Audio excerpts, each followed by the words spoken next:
তোমার নাম সুনাইনা, তোমার চোখগুলো সুন্দর, তারপর তুমি শাড়ি পরেছিলে, তোমাকে দেখতে সুন্দর। এটা কোন শিক্ষক বলে? স্যারের কি মেয়ে নাই যে আমাদের স্কুল লেকচার আছে কিনা চেক করবে? হিজাব খুলে কিসের জন্য দেখবে যে আমরা আমাদের পড়া ঠিক আছে কিনা, তারপর বোরখা ছেড়ে কিসের জন্য দেখবে আমরা বোরখা করে হিজাব কি ড্রেস পরে এসেছি কিনা। একটা মেয়ের বোরখা খুলে দেখে নিয়েছে কেন? ওই স্টাফের একটা মেয়ের বোরখা খুলে দেখে হেডস্যার আমাদের বোরখা ছাড়া দেখে। যখন আমরা পিটিতে নামি তখন বলেছে সবাই বোরখা ছাড়াও, সবাই স্কুল ড্রেস পরে আছো কিনা। আবার বোরখার সাথে কে ইনভেল পরে? কেন উনি আমাদের বোরখার সাথে ইনভেল করতে পারবে?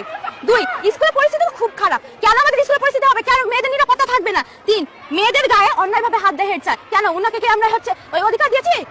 4, বিশুদ্ধ পানির ব্যবস্থা নেই। যখনই আমরা পানি আনতে যাই তখনই বলে পানি শেষ হয়ে গেছে, তোমরা বাড়ি থেকে পানি নিয়ে আসতে পারবে না। 5, ফাতিমা বেটি, ওনাকে আমরা খাইস্তে বেটি নামে চিনি। উনি অন্যায় মানে বিনা কারণে আমাদের উপর অত্যাচার করে। কেন উনাকে কি আমরা সেই অধিকার দিয়ে চলেছি? 6, ক্লাসের মধ্যে কেন সিসিটিভি ক্যামেরা লাগাবে?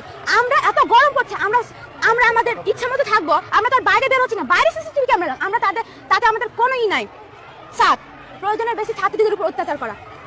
8, লাইব্রেরিতে পর্যাপ্ত বই নেই। কেন শুধু বঙ্গবন্ধুর বই থাকবে? কেন আমাদের কি আর অন্য কিছু পড়তে ইচ্ছা করে? আমরা সায়েন্স ফিকশনের বই পড়বো, কেন শুধু বঙ্গবন্ধুরই বই পড়বো? 9, হিজাব টেনে বোরখা টানে, এটা কি ঠিক?